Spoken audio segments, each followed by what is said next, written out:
Kita seringkali tidak menganggap serius untuk bertanya kapan daripada kita bertanya soal apa. Padahal waktu yang tepat bisa mengubah hidup secara signifikan. Halo semuanya, nama saya Michael. Selamat datang di channel saya, Sikutu Buku. Kali ini saya akan membahas buku When karya Daniel Pink. Buku ini membahas rahasia ilmiah di balik waktu yang sempurna. Sebelum kita mulai, buat kalian yang mau support channel ini agar terus berkarya, caranya gampang banget. Kalian cukup klik subscribe dan nyalakan loncengnya. Dukungan kalian membantu banget supaya kita bisa rutin posting dan bersama-sama belajar di channel ini. Jika ditanya, apakah momen yang tepat merupakan hal yang penting? Mayoritas mungkin menjawab iya, tapi uniknya kita tidak tahu banyak soal waktu itu sendiri. Hidup kita bergerak seperti arus yang bergerak tanpa henti yang berisi begitu banyak keputusan soal momen yang harus kita ambil. Kapan harus memulai bisnis, kapan harus mulai olahraga, kapan harus mulai menjalani hubungan percintaan yang serius dengan seseorang, dan sebagainya. Meskipun begitu, kita membuat keputusan berdasarkan intuisi dan nalar. Momen yang tepat seringkali dianggap sebagai seni daripada sains. Tapi jika kita berusaha mencari tahu, ternyata ada loh sains di balik momen yang tepat, kapan waktu yang tepat untuk memulai hari, bekerja, dan bahkan sukses. Saya merangkumnya menjadi 3 hal penting dari buku ini. Pertama, kapan merupakan pertanyaan yang tepat. Apakah kamu sulit berkonsentrasi sehabis makan siang? Atau kenapa ide cemerlang baru keluar setelah jam 12 malam? Kita seringkali fokus pada apa yang bisa kita lakukan lebih baik, apa yang harus ditingkatkan, apa yang perlu diganti, dan sebagainya. Tapi kita lupa bertanya hal yang penting, yaitu kapan. Sains membuktikan kalau jam biologis diri, ritme sirkadian diri, dan bahkan momen tertentu dalam setahun punya dampak yang besar dalam setiap aspek kehidupan, terutama jika kita bicara soal produktivitas. Oke, bayangkan kamu membagi harimu menjadi 3 bagian. Mungkin kita bisa bagi menjadi pagi hari, siang hari, dan sore hari. Selama ribuan tahun, manusia menjalani hidup melalui pola ini. Tapi jika kita gali lebih dalam, apa sih perasaan yang dominan di setiap bagian tersebut? Ada pola yang lebih halus. Studi dari Cornell University menganalisa 500 juta tweet dan menemukan 3 bagian. Morning peak, afternoon through, dan evening rebound. Mungkin kita bahas satu-satu ya. Morning peak adalah ketika mood kamu meningkat di pagi hari. Sehabis bangun pagi atau 1 hingga 2 jam kemudian, kebanyakan orang punya mood yang cukup baik. Afternoon through adalah ketika mood kamu menurun drastis setelah makan siang hingga sore hari. Ini yang membuat kamu merasa ngantuk setelah makan siang. Selain karena jumlah karbohidrat yang kamu makan, secara tingkat energi kamu juga menurun. Terakhir adalah evening rebound. Mood kita kembali naik setelah pulang bekerja. Inilah yang membuat banyak orang misalnya bertemu teman setelah pulang kerja, bersantai di rumah, dan sebagainya. Tapi tentu saja ada juga orang yang memiliki pola yang berbeda. Bisa saja pagi hari bagi dia adalah kondisi di mana mood dia paling buruk. Siang hari mulai naik, dan sore hari merupakan puncaknya. Ini yang membuat seseorang bisa sangat aktif di malam hari. Kenapa hal ini penting?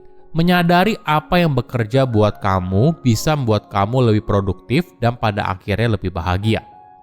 Kapan kita memulai sesuatu, entah itu karir atau bisnis, punya dampak yang besar pada hasilnya. Bagian tengah bisa sangat membingungkan, karena bisa jadi periode di mana energi kamu turun atau energi kamu beranjak naik. Tapi di bagian akhir punya peran besar bagaimana kita melihat sebuah hari secara keseluruhan, entah lebih baik atau lebih buruk. Ekonom dari Yale University menemukan kalau orang yang memasuki pasar kerja dalam kondisi ekonomi yang lemah punya penghasilan lebih rendah daripada mereka yang memulainya saat ekonomi kuat. Efeknya tidak hanya pada tahap awal karir, tetapi selama 20 tahun sesudahnya. Kedua, apa chronotype-mu? Setiap orang punya chronotype-nya masing-masing, jam internal yang mempengaruhi fisik dan mental. Sekitar 21% dari kita tergolong sebagai owl, yang bekerja lebih efektif saat tengah malam daripada tengah hari. Mereka biasanya tergolong orang yang kreatif dan cenderung sedikit lebih impulsif daripada kelompok lainnya. Waktu terbaiknya adalah mengerjakan tugas yang sifatnya analitik pada malam hari dan tugasnya yang sifatnya kreatif pada pagi hari. Sedangkan 14% dari kita tergolong sebagai lark, yang bekerja lebih efektif di pagi hari. Mereka adalah orang yang cenderung tidur lebih awal untuk bangun pagi dan memiliki tipe kepribadian yang stabil, bahagia, dan cenderung tertutup. Bagi seorang dengan tipe lark, waktu terbaiknya justru terbalik. Tugas analitis di pagi hari dan tugas kreatif di malam hari. Sisanya berada di antara dua kutub ekstrim ini. Penelitian menunjukkan kalau orang yang memiliki kecenderungan owl lebih terbuka dan ekstrovert daripada lark, dengan tingkat kreativitas yang lebih tinggi dan kinerja yang lebih baik dalam tes kecerdasan. Larks cenderung merupakan pribadi yang menyenangkan, produktif, dan teliti. Apa yang menentukan chronotype seseorang? Genetik mengambil peran yang besar, tapi seiring berjalannya waktu, chronotype kita juga berubah. Misalnya, anak-anak cenderung memiliki chronotype sebagai lark, lalu berubah menjadi owl ketika puber. Ketika kita tahu chronotype kita sendiri, maka hal ini akan mempermudah kita saat beraktivitas. Ada fakta yang unik. Dulu kita sering kagum pada orang yang bisa bertahan hidup hanya dengan tidur 4 jam sehari dan bekerja hingga larut malam. Orang itu dielulukan sebagai seorang dengan komitmen tinggi. Namun ketika ilmu sains membuktikan sebaliknya, kita mulai berubah. Orang dengan jam tidur sedikit bukanlah pahlawan. Mungkin saja dia bekerja di bawah standar karena butuh waktu lama untuk mengerjakannya. Sayangnya, pilihan orang tersebut mungkin saja membuat hidup orang lain jadi buruk. Sama halnya dengan makan siang. Banyak orang dengan bangga bilang kalau dirinya sibuk sekali sampai tidak sempat makan siang. Ini seharusnya bukan sesuatu yang perlu dipamerkan pada orang lain. Ketika kita belajar kalau menentukan waktu yang tepat merupakan hal yang bisa mengubah hidup secara signifikan, maka kita perlu memberikan diri kita istirahat.